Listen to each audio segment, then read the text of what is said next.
이유가 120만 원 정도 하는 걸 60만 원에 구매를 해서 받은 겁니다. 시중에서 판매하는 가격보다 절반 가격에 살 수 있다는 거죠.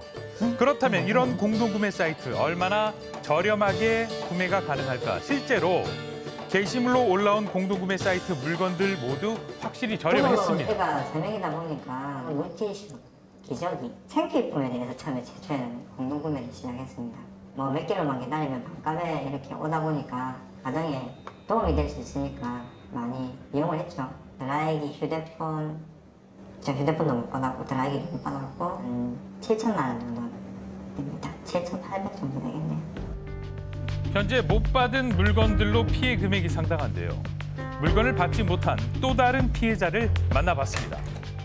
이게 2천만 원짜리 참치예요. 네, 2천만 원짜리 참치랑 2천만 원짜리 스팸. 양을 이제 구매자들이 안심하고 구매할 수 있었던 이유들은 뭘까요? 기다릴 수밖에 없었던 이유는 활성화된 채팅방이었던 것 같아요. 채팅방 하나에 1,000명 정도가 들어가는 걸 알고 있는데요. 설마 이렇게 많은 사람들을 한테 사기를 칠까? 저보다 더 먼저 산 사람들이 받았다고 후기 게시판에 올려오고 또 이런 거 보니까 사람 마음이 아 나도 그거 받겠구나. 직접 공동구매한 사람들이 올린 후기로 신규 구매자는 판매자를 믿을 수밖에 없는 구조죠. 또한 고가의 물건까지 거래가 가능했던 공동구매입니다. 저렴한 걸로 100원짜리를 시작해가지고 점점 가격을 높여가는 거예요. 왜? 한번 받았으니까 이것도 오겠지라는 그런 믿음이 생기는 신뢰감. 2020년도 초반부터 조금 배송이 지연되고 잘 안 왔던 것 같아요. 가족들까지 함께했다는 피해자. 게다가 실제 공지된 친절한 공지글. 하지만 소비자들은 기다림에 지칩니다. 오지 않으니까. 저 같은 경우에는 그냥 바로 물어봤어요. 왜 물건 오지 않느냐. 그랬더니 업체 때문에 그렇다. 조금만 기다려달라. 구매를 해서. 결국 받지 못한 수진 씨의 물건. 그 금액도 만만치 않아 보이는데요. 이거보다 조금 넘을 것 같기는 한데 정한 건 한 8억 5천 정도 보시면 될 것 같아요. 8억 5천이요. 피해 금액이. 심지어 소비자들의 정보 공유도 쉽지 않았다는데요. 고객들이 모여있는 대화방에서 작은 불평을 이야기하는 것도 막았다고 합니다. 누군가가 불평불만을 하잖아요. 환불해주세요. 왜 환불이 안 되나요? 라고 말을 하면 그 사람은 이제 강퇴가 되는 거야. 강퇴되는 게 무서웠던 거는 다시 못 들어가니까. 거기를 나오면 나는 누구한테 알아볼 수도 없고 그 정보를 알 수 없고 그럼 내 돈은 내 물건은 어떻게 되는 거지? 혹시 내 것만 느껴보는 거 아니야? 이런 생각을 하는 거죠. 피해자는 약 2만 명의 금액은 4천억 정도. 왜 이렇게 규모가 큰 걸까요? 결정적인 거는 사실 심리적인 데 있다고 봐요. 사기 사건 보시면은 아니 저런 말에 왜 속지? 이런 생각들 많이 하시는데 항상 사기 사건의 피해자들도 나름대로 검증이라는 걸 합니다. 근데 그거를 처음에 사기꾼들이 조금씩 통과를 하게 되면 어느 정도 신뢰가 쌓이고 그러다 보니까 피해자의 숫자 그리고 피해액이 시간이 지날수록 눈덩이처럼 계속 커질 수밖에 없는 그런 구조입니다. 머리를 조금 썼던 게 뭐냐면 공동구매 사기 어떻게 이루어지는 걸까요? 공동구매의 특성상 배송이 지연될 수 있다는 문구가 있어요. 6개월 배송이라는 걸 이렇게 해놓으면 6개월 동안 물품을 판 대금을 합산을 하면 금액이 얼마겠어요? 어마어마하잖아요. 그러니까 얘들은 돌려받기를 할 수 있는 그 최소한의 시간을 받는 거죠. 그러니까 신규 구매한 소비자의 돈으로 먼저 주문받은 물건을 구매한 후 이를 배송하는 이른바 돌려받기 수법.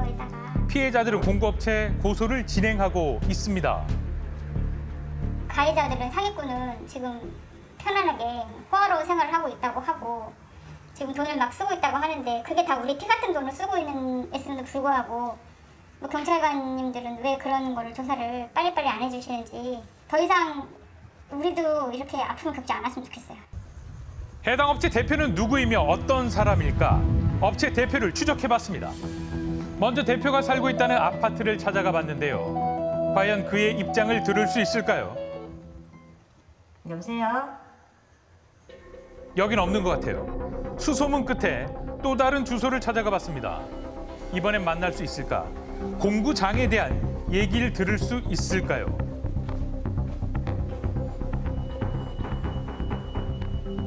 하지만 이것 또한 인기척도 느낄 수 없었습니다. 주변 주민들은 알고 있을까요? 그 사람 다 가고 없어요. 지금 여기 살지도 않았어요, 그 사람. 근데 계속 뛰어요, 경찰하고 옛날에 시끄러웠어요. 제가 본인이 직접 운영을 했습니다. 그때 박보리가 자수를 하게 됩니다. 업체 대표가 자수를 했다고요? 지난 1월 업체 대표가 모든 책임을 지겠다며 사이트를 통해 자수를 했다는 겁니다. 그렇다면 자수 후 9개월 일하는 시간이 지난 지금 공급업체 대표에 대한 경찰의 조사는 어떻게 이루어지고 있을까요? 찾아가 물어봤습니다.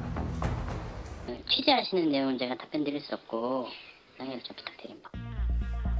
확실한 답이 돌아오지 않는 상황입니다. 취재 중 새로운 사실을 들을 수 있었는데요. 사기에 맞춰서 얘가 임신을 했어요. 그래서 지금 재판 연기하고 있는 거잖아요. 인제 출산했다. 그러니까 또 그거를 노렸을 수도 있어요. 자기가 연기시키고 사람들 포기시키면 피해 금액을 줄이는 거예요. 치밀하게 짜여진 시나리오일까요? 때문에 현재 조사가 진행되고 있지 않고 있습니다. 두 번째는 새로 공구를 파는 거예요. 새로 사기를 치고 여기 들어온 금액이 있을 거 아니에요. 그 금액 가지고 계속 변제를 했어요. 소액식. 이 소액식 변제를 한 게 변제를 하려고 하는 의지가 있었다는 것을 재판부에서 인정받는 거예요. 계속해서 공동구매 업체를 통한 거래가 이어지고 있는데요. 공구장들을 모집하고 또 다른 업체가 피해자를 낳는 겁니다. 그렇다면 공동구매 사기 피해자들 보상은 가능할까요?